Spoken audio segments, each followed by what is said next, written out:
అస్సలాము అలైకుం వరహ్మతుల్లాహి వబరకాతుహు.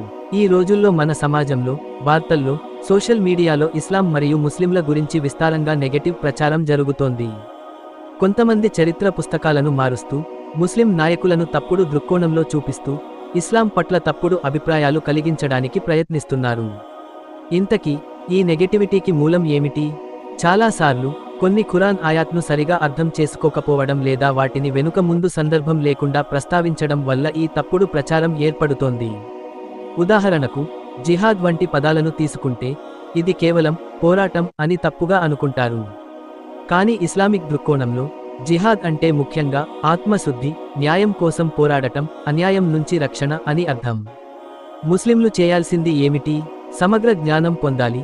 ఖురాన్ను అరబిక్లో చదవడం మాత్రమే కాకుండా దాని తఫ్సీర్, వివరణ, హదీత్, ప్రవక్త ముహమ్మద్ సల్లల్లాహు అలైహి వసల్లం చెప్పిన మాటలు తో సహా పూర్తిగా అర్థం చేసుకోవాలి. సానుకూలంగా స్పందించాలి. ఎవరైనా ఇస్లాం గురించి తప్పుడు వ్యాఖ్యలు చేస్తే వారిని ద్వేషించకుండా ప్రేమతో, శాంతంగా సరైన వివరణ ఇవ్వాలి. మన ప్రవర్తనలో నిజమైన ఇస్లాం ప్రతిబింబించాలి. నబీ సల్లల్లాహు అలైహి వసల్లం శాంతి, ప్రేమ, సహనం చూపినట్లుగా మనం కూడా ప్రవర్తించాలి. సమాజంలో శాంతిని ప్రాచుర్యం చేయాలి. సోషల్ మీడియాను సద్వినియోగించుకోవడం, మంచిని ప్రచారం చేయడం, సహనాన్ని చూపించడం.